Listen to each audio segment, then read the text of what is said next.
over to Friday, we have two separate bets in this game, believe it or not. First game, I believe, tipping off of the 4 on Friday, Sweet 16, South Region in Atlanta. 2-seeded Michigan State against 6-seeded Ole Miss. Looking at the latest odds here, I just want to refresh and pull up the best odds that you can find over at thelines.com. Check out our promos as well. Michigan State holding steady as a 3.5-point favorite. There's a juiced 3.5 over at FanDuel Sportsbook in the Spartans' direction. And total for this one, I think, is still at 143. Yeah, 143.5 painted across the board. I'll let you go first. You have a play on the total since I just mentioned that market. What do you got? Yeah, I took some under. Ole Miss had a wonderful shooting weekend in a gym where nobody else could make shots all weekend, whether it was layups or threes. And so they looked great. And Kentucky did shoot well. That's right. And yeah, that's right. They did shoot pretty well. And Illinois on Friday. Yes, but the game still stayed under the total is my point. Like okay. the unders in that gym, every game but one, I believe, went under. Okay, got it. Got your point. Like they made some threes, but the overall offensive efficiency was lower than expected. And so I will go with the under here. Part of this is just the Ole Miss defensive scheme, right? Prioritizing defensive transition, which really is everything against Michigan State. I mean, if you make them play in the half court and you protect the rim and you pack the no middle, like I think they're going to try to do, that will make this a lower possession game. And we saw Ole Miss play pretty high tempo games in the first couple of rounds, but I think a lot of that had to do with the fact that they got these big leads and then UNC and Iowa State had to press the issue and really run as much as possible and try to make these games chaotic and frenetic. Well, also, when Ole Miss is forcing turnovers, they're going to speed up the pace too. Right. True. And I don't think, though, and this is the one thing, the reason to like Ole Miss here, is that if they're able to overcome and not turn the ball over themselves, that'll help them keep Michigan State out of transition. And so if they're forcing Michigan State to become a half-court team of jump shooters, which is what they're going to try to do, I think that grinds this game down, especially if they struggle on the glass, which I know you're expecting and the numbers would suggest they're going to do. That would lead for longer possessions for Michigan State, too. So all those opportunities for lower offensive efficiency. Michigan State has really locked in defensively in these tournament games. I think this under is good at 143.5. To your point about lack of offense, and maybe I'm going to highlight Ole Miss a little bit more, and this may come as a surprise. This was the bet I hinted at earlier in the show. Looking at Ole Miss and Michigan State, I have Rebels futures, Final Four futures, and a long shot title bet, but very small going back to October. That wasn't anything recent. That was just my bullishness on Beard and Adams being reunited, and we've seen the turnaround, mind you. Ole Miss ranked under 40th in adjusted defensive efficiency, top 25 now in that department. It's one of the best turnarounds in college basketball, and it's a credit to Mark Adams. And you brought up the point, no middle defense up against a team that can't shoot in Michigan State, or at least ranks bottom 30, bottom 40 in three-point efficiency across college basketball. So that's my worry here. To preface, I did bet Michigan State money line minus 160 over at Circa on, what is it now, Tuesday morning. I'm losing track of days just because of this tournament and March Madness in general. But lay the juice, smaller bet, not necessarily, let's say 1.6 units to win, even though I hate the unit thing, but just to make it easy, like $1.60 to win 160 essentially, or $1. I bet a little less than that on Michigan State money line. But my issue with Ole Miss here is, and yes, they shot the ball well, like you said, the only team in that gym to help the total go over against Iowa State. And you go back to leading up to the tournament in the last month before March Madness, so mid-February to mid-March, 11th worst net three-point percentage at negative 1.8 or negative 8.1%. But situationally, they had advantages against UNC. I was looking at my notes here, who took down Florida State in the first four. That was UNC's second game in less than 3 days. And mind you, Jalen Withers, a big part of UNC's front court, even though you could have your takes on whether he's actually good or not, and he wasn't good at Louisville. But anyways, I digress. Injury second half didn't help UNC, and they were definitely tired legs throughout that game. At least that's what it appeared like watching it live. And then Iowa State, yeah, they had time to acclimate without Keyshawn Gilbert, but you look at their turnover percentage, and I wrote this up in my write-up over the weekend, I think over 2 percentage points higher without Gilbert on the floor.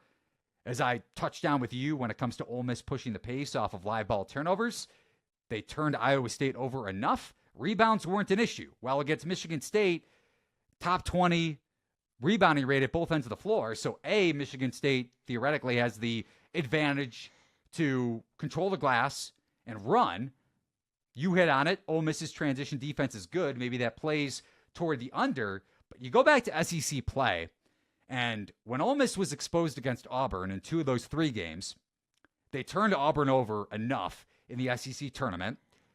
In both Mississippi State matchups, Bulldogs killed Ole Miss on the glass. A&M, not so much, like we touched on last week. That game was very weird down the stretch with Ole Miss blowing that late lead. And then Florida in Gainesville. Ole Miss was trounced on the glass, and they failed to cover, lost the game by, I think, around 20 points.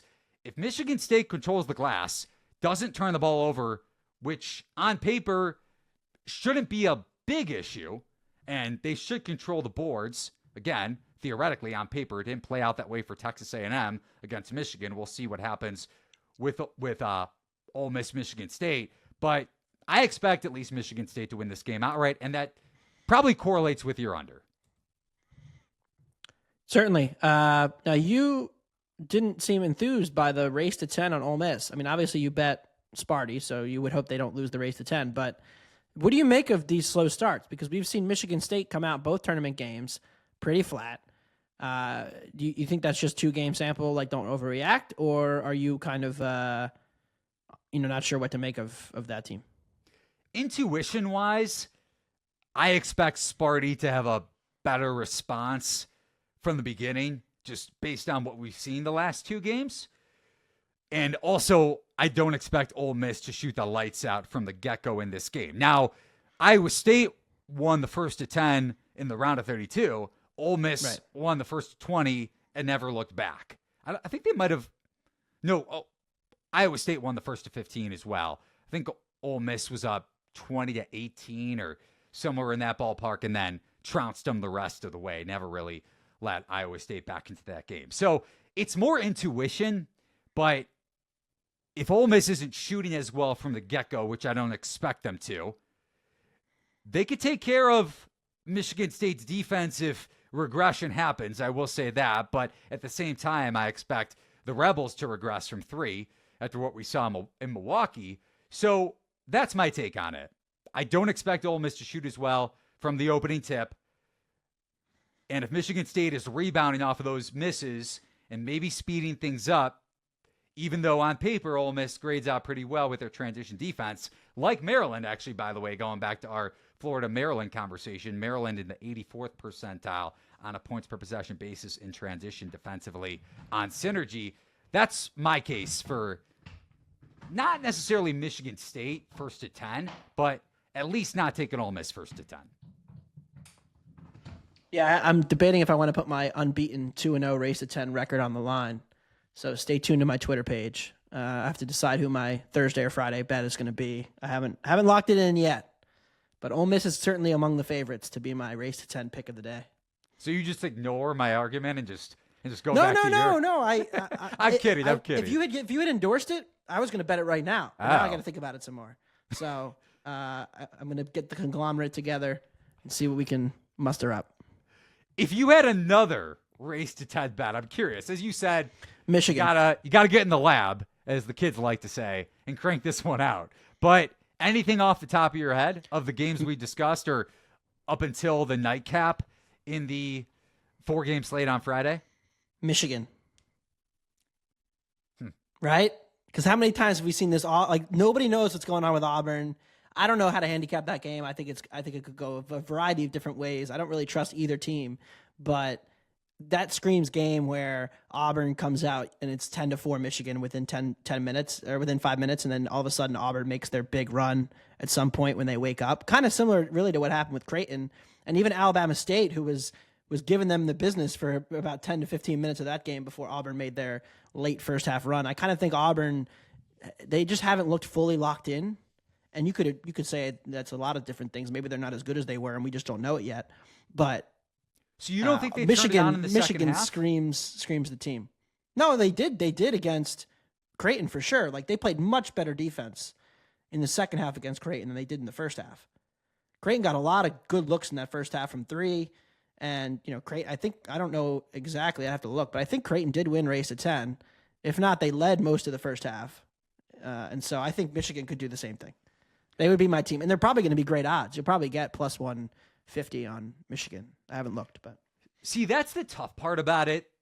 It is inherently random. I mean, we're doing this for fun here, No. I wasn't even critiquing necessarily betting on first to 10 in general. It's more so I was going to try to compare pricing.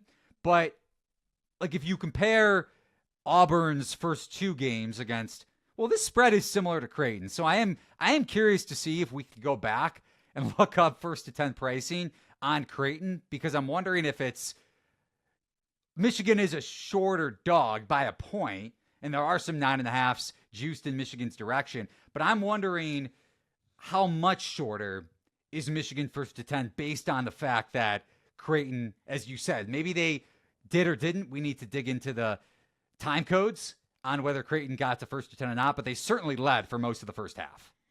All right, so I just pulled this up. So Arkansas was plus 130 when I bet them, and they were about a 7.5 point dog to the Johnnies. Michigan is plus 140 for race to 10 in this game. So they're a little, you'd expect that, a little bit longer of a dog. And then I just pulled up Auburn's second round game against Creighton, who won the race to 10. Auburn did hit a 3 to win the race to 10, but they then were down 12-10. So, but it would have been, you'd have felt good about Creighton there with a plus 140-ish dog in the race to 10. So, yeah, I think, something to consider. BYU is the other answer, of course. There's going to be so many points in that game. BYU is also another great option. But I suspect because of the variance in that game with all the points expected to be scored, the number won't be quite as good. Wouldn't you, though? Well, I'm going to take a peek at that really quickly for you, unless the market isn't out yet. On FanDuel, I'm just taking a quick look here if there are any first to 10 markets. Oh, it's up. It's up. BYU plus 102. If you like them as a dog, don't you kind of like that number? Yes. Well, plus 102 is not that good, though, right? That's what I'm saying.